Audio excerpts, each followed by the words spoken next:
Makan gaji buta sampai hari ini tak turun. Betul atau tidak? Betul. Saudara Muhammad Nazri bin Abu Hassan diadun sini tahu. Dan juga Ustaz Azizan bin Hamzah, dia adalah ahli parlimen mewakili perikatan, iaitu daripada PAS. Langsung tidak prihatin.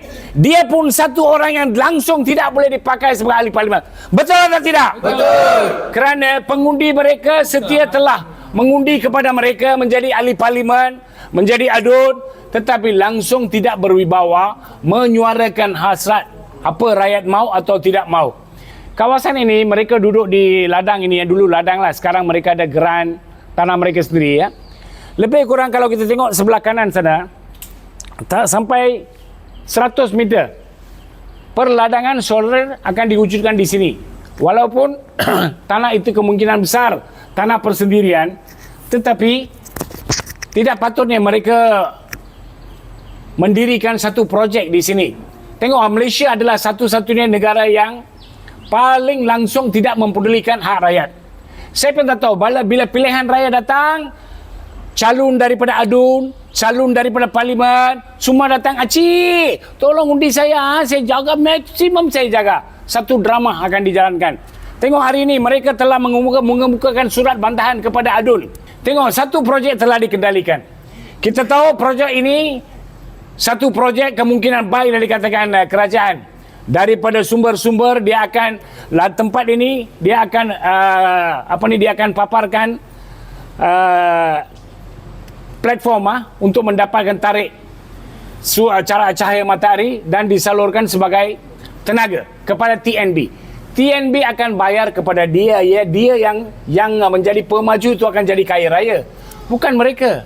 Tengok dia punya suhu, kalau kita tengok mikro suhu, apabila wujudnya satu ladang solar, dia punya tahap suhu mikro suhu itu memang tahap yang tinggi, membahayakan. Itu terbukti. Dan daripada kita tengok apa dia punya kesan-kesan buruk, kalau seseorang yang tinggal di kawasan perladangan solar, kemungkinan besar sekiranya lah, okey, orang ini dia tinggal di sini, anak dia kahwin, contoh saja, anak dia dah kahwin, dia tinggal sini, hasil toksik yang mengalir melalui air hujan yang daripada ladang solar itu akan masuk, mengakibatkan dia makanan, pertanian dan minum air daripada sini akan mengakibatkan kemungkinan bayi yang akan lahir itu kemungkinan cacat. Itu adalah risiko besar. Kementerian Alam Semula Jadi dan Kelestarian, Kementeri dia Datuk Seri Atur, saya pun tak tahu macam mana dia bagi kelulusan bagi kawasan ini jadikan ladang solar. Begitu juga kepada yang amat berhormat Saudara Datuk Seri Menteri Besar kita. Adakah dia akur atau tak akur? Dia tahu kawasan ini dia menerajui kerajaan. Bila beliau menerajui kerajaan, kenapakah perkara ini kepincangan macam mana berlaku? Saya yakin beliau tahu. Tanpa pengetahuan dia tidak boleh diujukan apa pun. Maka dia pun diam. Dan KPKT, you tahulah, menteri itu, Menteri DAP ngakomi.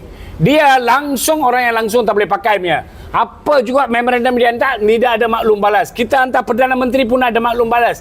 Tapi menteri ni langsung tak layak. PT pihak berkuasa tempatan Majlis Perbandaran Sungai Petani. Di bawah siapa? Di bawah KPKT. Maka KPKT menteri harus bertanggungjawab. Dulu kata dia tak baik, dia tak betul. Sekarang you sendiri pun tak betul. Gajah di depan dia tak nampak, kuman nun di jauh dia nampak. Inilah kata orang Melayu. Pakai otak dia pakai lutut. Lantarlah siapa mati-mati sebab mereka itu semua orang biasa, orang ladang. Kita mengisyurkan satu memorandum telah disiap kepada Menteri Besar, yang amat berhormat Menteri Besar, supaya dia kaji selik. Sekarang masih awal, baru 3 bulan. Dia belum start lagi kan? Okey, masih awal, mereka boleh membatalkan. Dan saya juga katakan kepada mereka, sekiranya mereka betul-betul tepuk dada, tanya selera, betul-betul akur kepada apa yang mereka janji kepada masyarakat di sini, mereka harus sita segala di sini. Betul atau tidak? Betul. Kami penduduk di Bukit Selambau membantah projek ladang solar. Mana adun Bukit Selambau? Mana ahli parlimen Merbuk? Kami percaya kamu berdua tidak layak jadi wakil rakyat.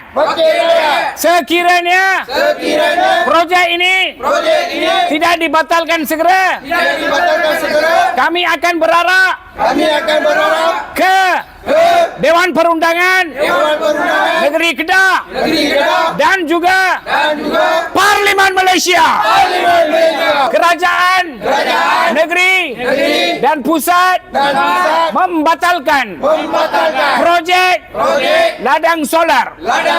Kami dengan setulus ikhlas hatinya meminta rakyat-rakyat untuk membantu kami daripada segi kesihatan, ekonomi, penternakan, pertanian.